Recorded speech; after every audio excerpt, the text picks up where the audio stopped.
Today I want to talk to you about a vegan guy, Sage Kanaday. Now Sage Kanaday grew up a vegetarian. I assume his parents were vegetarian. And I decided to become a vegan later on. Not sure what age. This guy shows you, you can do well on a vegan diet. This guy, I think he ran like a 2:16 marathon. Now, I don't know all the facts, but I think this guy definitely moved up to the marathons too young. I even think he ran the 2008 Olympic trials in the marathon. Like, how old was he back then? 22, I think. He was in the same year as Galen Rupp. Galen Rupp graduated in 2004, as did Sage Kanaday.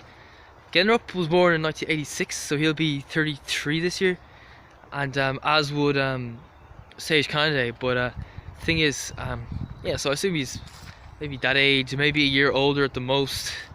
A year, no, I wouldn't be a year younger, like 17, leaving school. I'd be a bit young, unless he like skipped a year. But anyway, this guy, he ran like in 2012, he ran like a 2:16 marathon. Yeah, it was a good time, of course, I think that's Olympic B standard, just off Olympic A standard. He didn't get to run for the US in the Olympics though, because you can only send like three runners to each event, and standard in America in the marathon is quite good. Let's just look around at the moment. Like the last marathon, 2016, I think you got Galen Rupp came second, and then there's another guy came sixth. So two decent marathoners there. I'm not sure where the third guy came. What's his name? Jared or something? I don't know. I think he's a teacher. He's in the program I was watching. So anyway, these guys, so Sage Kanaday, I think he could have done better, because he moved up to the marathon way too young. He moved up to like these ultra marathons, like these mountain races, these like 50 milers, 100 milers. Personally, even if you want to run a marathon, I think that's too long.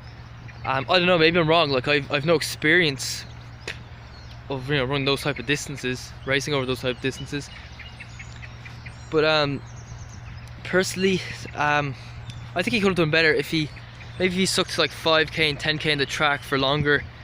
Even if he wasn't as good at those events as he was over the marathon, I still think it would have benefited him in the long term.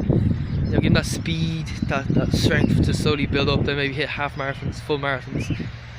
Maybe instead of hitting the marathon in your early 20s, you hit maybe the marathon in your late 20s, early 30s. And personally, I think he'd be running faster times if he maybe done it a bit more sensibly. Sage Kanaday, VO2 Max Productions. Yeah, I think he maybe could have gone down to like 210, 212 maybe. That might be stretching it a bit, but yeah, I certainly think he could have done better. Maybe instead of, in 2012, instead of going for like at 26, instead of going for like the Olympic marathon trial, maybe you run 5,000, 10,000 instead.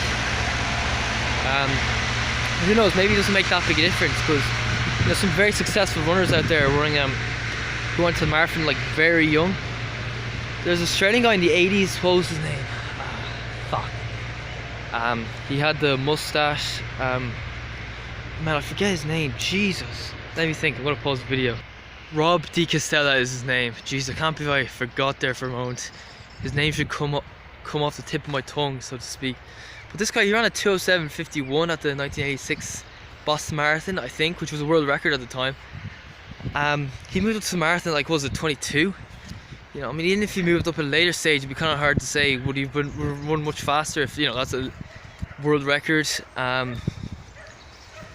Personally, that's the saying, like, you're better off sticking to short distances, moving up at a later stage. But who knows? Maybe these guys are different. Yeah. So could he run faster? And also, there's a guy called Kawachi, Japanese guy. He doesn't even do that much mileage. He runs like 100 miles a week. He does like his easy runs at 8-minute mile pace, which is amazing. You think you would, and you're at 2:08 marathon. Like, you wouldn't think. I would have thought that's not even possible. I would have thought he'd have to be doing like at least 140 miles a week, doing his easy runs at 6-minute mile pace at the slowest, like maybe in 5:30 pace. But anyway, it worked for him. He ran 2:08 marathon. He's at 26. He started running marathons at 22. Would he have been able to run faster than that, not doing or moving up to marathon at a later stage? I don't know. I honestly don't know, but personally, I think he would have reached his peak at a later stage if he started doing the marathon later, because he's 32 now. He ran his like marathon PB at 26. Yeah, I think that's too young to hit your peak. So, you know, but when you're that good, there's not really that much room for improvement, especially if you're not on drugs. When you're at 216, I think there is a good bit of room for improvement. At least down to like 210. Then maybe after that, then it's might start to get tougher.